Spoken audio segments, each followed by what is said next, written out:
Good afternoon. At this moment, I think it's time to welcome our keynote speaker of the afternoon, Mr. Jon Borschow, social entrepreneur, philanthropist, and founder of the Foundation for Puerto Rico, which I imagine he will be talking about in his speech. And also a very successful businessman in the area of healthcare. In 1972, Mr. Borschow graduated from MIT with a degree in electrical engineering and computer science. And upon graduation, he joined his family business, Borschow Hospital and Medical Supplies, and was very successful. And without further ado, I don't want to spoil the surprise. Let's join me in welcoming Mr. Jon Borschow, our director.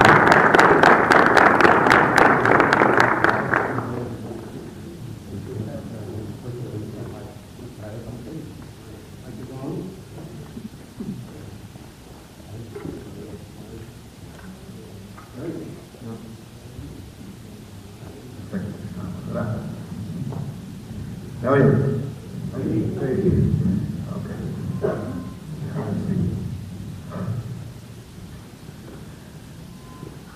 Thank you, first of all of you, very, very much.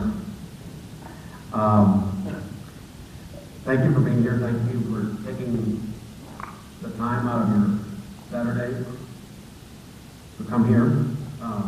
Thanks, Jose and David, all the conference organizers, and the students, even possibly faculty, and some members of the Puerto Rico Economy Project from MIT, and I understand there's some Harvard students here as well, and fellow participants, including Francisco Iarte, my fellow board member and friend, and any number of collaborators who have traveled from Puerto Rico. I want to begin by emphasizing that I am convinced that we are on the threshold of a new era in Puerto Rico. An era where together we have the opportunity to transform Puerto Rico into a new global exemplar of socioeconomic success. My hope is that each and every one of you here today will come away from this conference committed to becoming an active participant in a process of transformation that requires collaboration, dialogue, and a new globalized vision. But in order to move forward, we need to understand where we are and how we got there, and we need to have a good idea of where we need to go. After that, I want to take a little time to tell you about our foundation and what we're trying to do and how we hope to go about it. So let's start. When my father and mother came to Puerto Rico 65 years ago, infant mortality was high and malnutrition was prevalent. Life expectancy was 46 years and tuberculosis was a scourge. An electrical engineer, he was sent from the factory to install and maintain the radiographic equipment necessary to follow the innumerable tuberculosis patients who for the first time had the hope of being cured by new pharmacological agents developed during World War II. My mother was a sociologist who immediately connected with the warmth and the humanity of the people of Puerto Rico. They were both deeply moved by the pathos and the poverty, and what started out as a technical assignment became a lifetime commitment. In 1950, my father decided to become an entrepreneur, and together, my parents started a very small business that one day was to become a billion-dollar enterprise. They bore witness to and participated in a transformation that brought Puerto Rico prosperity. In Operation Bootstrap, hundreds of thousands were employed in labor-intensive industries, and money flowed into the island. Roads and bridges were built, access to power, water, and sewer services was expanded, and education and health services were provided by a growing government. Our local business community participated robustly in the service and consumption economy that grew up around the new prosperity. Banks and insurance companies, engineers and contractors, retailers and distributors of every stripe, hotels and casinos and nightclubs and restaurants and beauty parlors. For almost half a century, our economy grew successfully. Along the way, we didn't notice some of the subtle changes that took place. The federal tax exemption on manufacturing was switched from labor-intensive to capital-intensive industries. Section 936 brought in the pharmaceutical manufacturing boom, and our general economy benefited from access to tens of billions of dollars in capital deposited in local banks as manufacturers delayed repatriation. Our growing population and expanding federal largesse led to the growth of external financial flows in the form of federal transfers and entitlements. Our local government became an important intermediator of federal funds in health, education, security, and infrastructure, and to the extent that those funds in the local tax base were insufficient to support its programs, our government borrowed in public markets. At first, this borrowing was responsible, long-term infrastructure projects necessary to support socioeconomic growth, but then it became tempting to borrow for more questionable infrastructure projects that maybe some favored constituency clamored for. The construction industry clamored for projects. Why not have a beautiful new government building? Of course, we need more schools, more housing. Even when our population stopped growing, our youth did not seem to. And when revenues from our local tax base flagged, we got creative and borrowed operating funds from the public markets and from local banks and from our pension funds, that is, by not funding them. We used the power of water company revenues to subsidize our municipal budgets and others. We've been selling capital assets to reduce indebtedness and cover current deficits. Government buildings, the highway system, the airport. Our business model, as it stands, is no longer sustainable. Our economy has been contracting for over 6 years. However, well before 2006, economic growth has been slowing dramatically. We've been trying to tide ourselves over the recession with public and private borrowing. Now the shrinking of the banking sector and the ballooning public debt constrain access to capital, so we can't as easily stimulate growth. Where did we lose our way and how do we move forward? Well, we lost our way by believing that our local economy was a freestanding generator of value that we could continue to grow by participating and competing dearly in our local economy. We believed this because outside money was flowing into Puerto Rico almost invisibly through the mechanisms I described above. But over time, an increasing proportion of that money was not directly related to the value that we were adding. Everybody bought into that. After all, for 3 generations, this worked. Companies were growing, people had jobs, value was being added. I came back from MIT in 1972 with an uncommon vision of the power of information technology, uncommon at that time, to transform business services by embedding intelligent decision-making in software, code, and data structures. This at a time when computers were regarded in most of the world as accounting machines for large industrial corporations. This MIT vision and the innovative mindset that came along with it was so precocious at that time that it served as a basis for our company to grow 25% a year for almost 2 generations. Do the math. And even though I sold my company almost 5 years ago, the value of that technology platform is so great that despite the fact that we were bought by a $100 million company with its own platform, it has chosen to continue to use that platform, as well as the management and the staff of the acquired organization for the indefinite future. So innovation does pay. I created the Foundation for Puerto Rico because I realized that my entrepreneurial experience would be valuable if I applied to Puerto Rico's challenges. I wanted to help foster the kind of innovative, risk-taking, entrepreneurial mindset we need in Puerto Rico if we're going to make the world our oyster. And that, in a word, is what we must do if we are to move forward. Restoring sustainable economic growth will depend on our ability at all levels of society to revisualize Puerto Rico's future as one deeply engaged with the global economy. Our economy cannot grow sustainably unless we produce something of value that is paid for by someone with funds external to the local economy. In simple terms, that means that we have to focus our economic development strategy on 2 priorities: the export economy and the visitor economy. The export economy includes not only physical products derived from manufacturing, agriculture, or agro-industry, but any goods, services, technology, or business processes that are produced locally but are utilized elsewhere. This includes diverse forms of content production for media, cinema, music, or digital games, the creative economy in a word. The visitor economy includes any goods consumed or services received and paid for by people who visit Puerto Rico.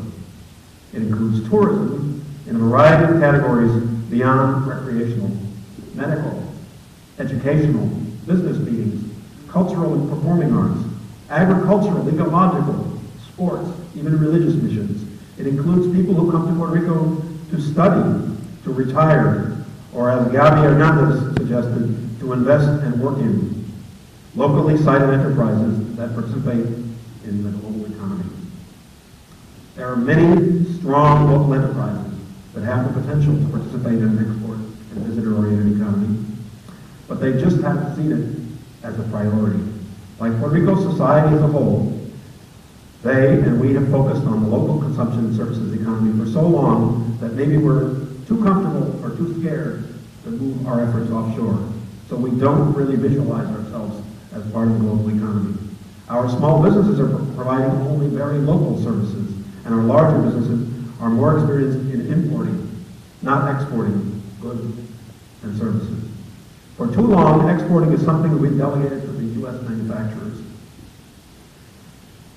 Local businesses are being exposed to an increasingly obvious reality, however, that the service and consumption economy, whether it be retailing, distribution, hospitality, broadcasting, or financial services, is being invaded and dominated by globalized enterprises with a consequent reduction in local job and value creation.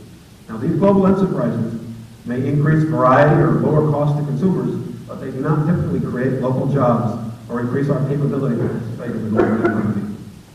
In order to become a successful player in a globalized world, we must develop a robust export and visitor economy. Given our traditional local focus, this means we must engage in a broad-based process of societal revisualization. We must develop a new visión de país. Every citizen, every professional, every leader needs to understand where Puerto Rico's opportunities lie and how they must contribute to and can benefit from Puerto Rico's participation in the global economy. That vision must be supported by a transformation in our priorities, policies, and practices. We need to extensively redeploy our intellectual, financial, and cultural assets and reconfigure our society and our economy around that vision. Now, we've taken the first step by recognizing we can no longer continue down the same path. There are reports in the media on a daily basis about studies that point to its unsustainability. This week in the Nuevo Dia, economists were debating whether Puerto Rico was entering a double-dip recession or simply had never left the 6-year-long recession. There are multiple initiatives, both governmental and private, to improve productivity, promote entrepreneurship, improve education. There are wonderful social enterprises, many of them collaborating partners of our foundation, that are strengthening day by day. But all of this has not been brought to the level of a national consciousness. There is no consensus and too little collaboration. In fact, we do not have a culture of collaboration because we've been used to fighting each other in a 100 by 35-mile universe of our own invention over a piece of a shrinking pie. We need to realize that the global economy is nearly 2,000 times bigger than the Puerto Rican economy. That means that if we can grab another 1/2,000th of the global economy, we can double our own. Let's go after it together. We believe that one of the major challenges we all face in Puerto Rico is that our society has evolved in a way that has led to very little collaboration and an almost endemic lack of trust. We compete about everything: politics, sports, business, social enterprise. In order for Puerto Rico to return to success, we must change our outlook. We must become collaborators. We must develop trust. I believe that Puerto Rico must change its national focus from competing over that piece of the shrinking pie to collaborating to capture a bigger piece of that big global pie that is not currently local. Puerto Rico must grow to believe that this is its priority. Why is Singapore successful? Because it believes that in a small, overpopulated island whose only role is embedding itself robustly in the global economy. If we look at Ireland or Denmark or Germany or even China, it's really in a way the same story.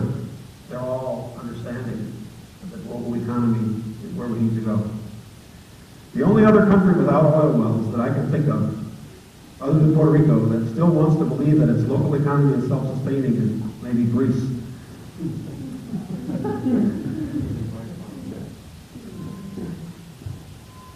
Let me tell you a little bit about our foundation. Our purpose is to discover, link, and Puerto Rico's potential as an active participant in the global economy. Our vision is a prosperous Puerto Rico that realizes its untapped potential by leveraging its talent, creativity, tenacity, commitment, and passion of its people. And our mission is to serve as a catalyst for Puerto Rico's transformation into a vibrant export and visitor economy by driving entrepreneurial engagement, encouraging public sector innovation, unleashing human capital, and fostering social innovation. We are not a charity. We don't even do grant making. Rather, we are an interventionist and catalytic philanthropy. We want to help things happen faster, happen bigger, happen better, and we are agnostic of how they need to happen or who needs to make them happen. This means that our role in any given situation can vary considerably, but that we are primarily highly biased towards collaboration and partnerships. Our values are, again, collaborative, innovative, trustworthy, inquisitive, nonpartisan, inclusive, and impact-driven. And our beliefs are that Puerto Rico's best resources are the greatness of its people. All citizens must be knowledgeable about our economic model, its risks and opportunities. That economic growth must be based on producing technology, goods, and services that someone, again, outside of Puerto Rico is willing to pay for, and that economic development needs to be equitable and ecologically sustainable to create quality of life. And that a productive labor force must be well-educated and healthy. We also believe that subsidies ultimately distort economic activity. And finally, we do believe that import substitution does create value when it is economically sustainable. So we aspire to transform Puerto Rico by driving entrepreneurial engagement in the context of that visitor and export economy. To do so, we need to work on that new paradigm, that culture of inclusiveness, trust, altruism, and collaboration. So we envision Puerto Rico's participation in the global economy by producing all those goods and services that those people outside of Puerto Rico are willing to pay for. And in this new economic model, we must make Puerto Rico a welcoming destination for visitors from all over the world. In order to accomplish this, we must support local companies in producing those goods and services that can compete globally, both for import substitution and for the visitor economy, and engage every citizen in Puerto Rico to have a clear stake in our economic model. Well, we're well aware that our foundation cannot tackle all these issues itself, and that's for the reason that we have defined our role as one of being a catalyst and intermediary focused on adding value by connecting, aligning, and supporting diverse efforts. Functionally, our foundation sees itself as enabling others to be more effective and therefore capable of taking socioeconomic impact viral. So, in order to target such a wide array of issues, once again, we want to work as a catalyst. And we already have engaged with and are collaborating with many, many important social enterprises. We are working, first of all, with our initial project, the MIT Puerto Rico Economy Project. We have a number of MIT professors and researchers who have been looking at areas such as manufacturing strategy, agriculture, medical tourism, and pharmaceutical manufacturing. We're working currently with the Puerto Rican government, and in particular the executive branch, to create a capacity building program for government leadership. Our first seminar will be in March with the Economic and Financial Cabinet of the government. We're also working with the legislative leadership on a similar program, and the White House task force has even pointed out to us that we need to help the municipal governments, which have some capacity issues as well. The idea of creating an entrepreneurial ecosystem, which is of course the subject matter of this seminar today, is very important to us, and the development of strategic enterprises. We are working very closely with Grupo Boyacá, who's the board chairman, is here with us, we're focusing on getting that economic ecosystem, or entrepreneurial ecosystem, to be very robust.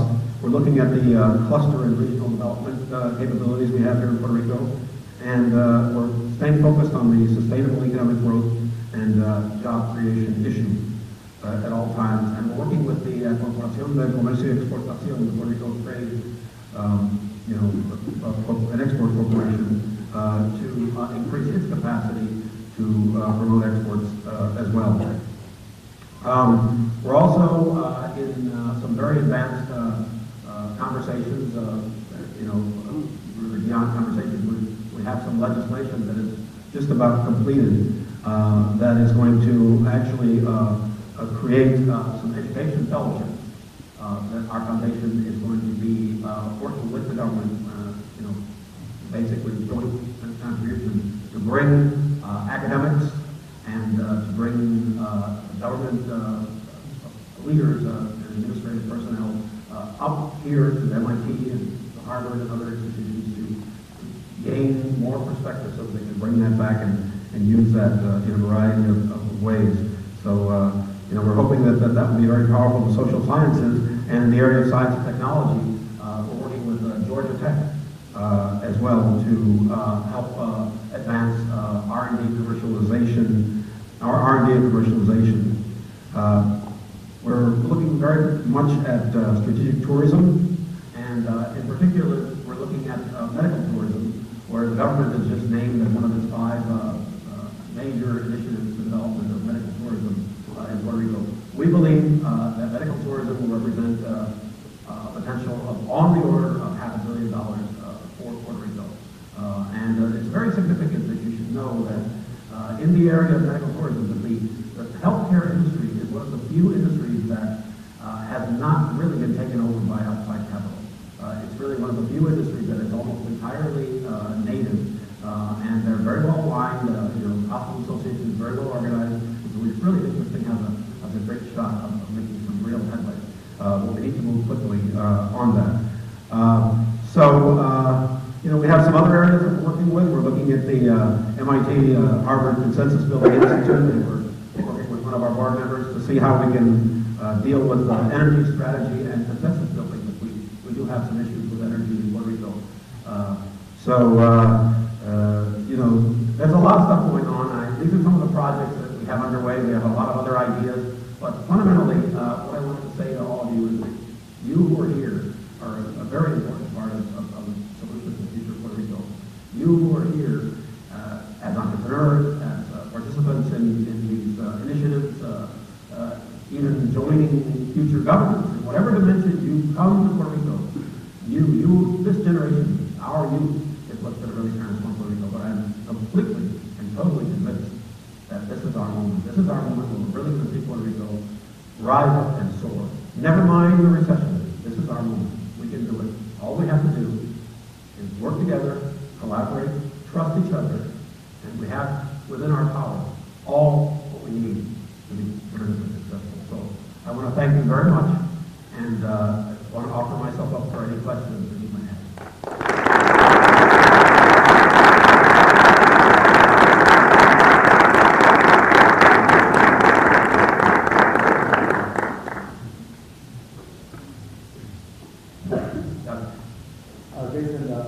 That was an incredible presentation, and really, really good. I wanted to comment whether or not in your initiative you have thought of creating some type of a permanent economic development commission that is not politically affected by changes, because one of the main issues for traction is that every 3 or 4 years we have a new CEO, and that you cannot run a company like this. I think that this is a fabulous point, and the discontinuities that we have because of the political change have an enormous impact. The redeployment of assets, the discontinuation of programs, the loss of knowledge, just simply because of the habit of making more and more government jobs non-civil service, is enormously damaging. I was in a conversation in a government agency recently, just at the beginning of this term, where they said to me, "John, what can we do? We're already afraid that whatever programs we put into place are going to be killed when the administration changes in 4 or whatever years." It is an enormous problem, and your question is exactly correct. I think that the way that I would put it, I think that as we begin to create consensus around this vision, such that the vision is no longer the vision of some particular political group versus another political group to counter, if we can develop consensus around some major parts of that vision, that is a very important insurance that we're not going to come along and change that. I think that we have to look at civil service. We have to look at how we can restore the merits of civil service. It's a dialogue that we're going to have to take nationally. Now, is there going to be the need for that continuity to be provided from the private and social enterprise sector? Definitely there is. We can no longer just delegate all of this to the government and let them worry about that. No, we have to demand that, and we have to ensure that's the case. And I think that we have to engage with the government so that they, in fact, understand their responsibility in this area. So it's a fabulous question and a very challenging answer.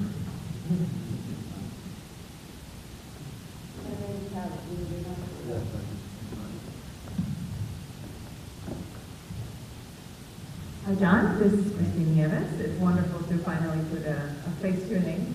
My question is regarding something that I saw in a conference from the National Collegiate Inventors and Innovators Alliance. It's been funded by a foundation called the Lemelson Foundation, and what they do is bring together professors that are teaching entrepreneurship at the college level and the high school level. And I only met one Puerto Rican student in a conference that was bringing together basically professors and students from all around the nation. And it just made me wonder, is that something that we do in Puerto Rico? Is that something that we need to do in Puerto Rico as well, in terms of the actual teaching of entrepreneurship and how you start a company? Well, that's another very good question. I think that if I spoke to you 5 years ago, the notion of entrepreneurship as a taught science in Puerto Rico was non-existent. The dialogue about entrepreneurship was, very limited. Today there are a number of the universities that are teaching entrepreneurship. There are a number of social enterprises that are promoting teaching of entrepreneurship in high school. Echatparante, is an example of they're working in the vocational schools to teach people to be entrepreneurs. There's a lot of initiatives. Each one has its own direction, its own focus.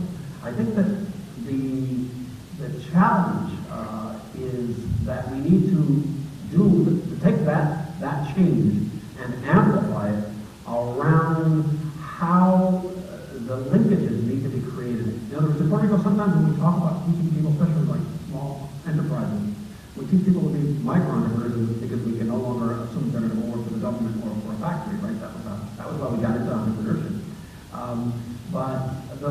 I think that there are a few gaps in the way that we've gone about it that need to be addressed.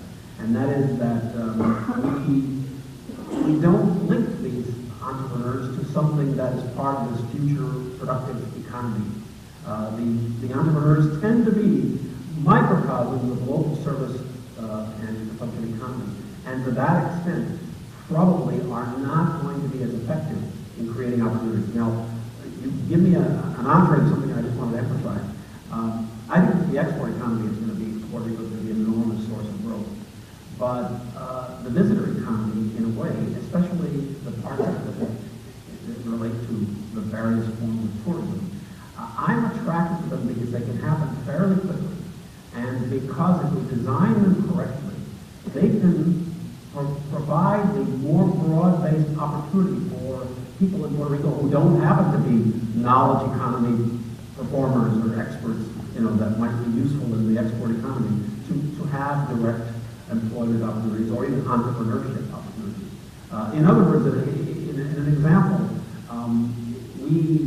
we have to, if we're going to teach somebody that they should be their own entrepreneurs and open up a Puchifrito stand in Villalba, like I always say, that at least they should already be focusing on the possibility that they're going to make wonderful Puchifritos for the tourists that we're going to bring into, the Spanish-speaking tourists that we're going to bring into Villalba so that we can grow that economy.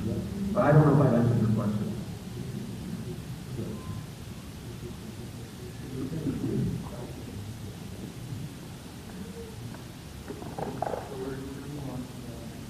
Okay, good.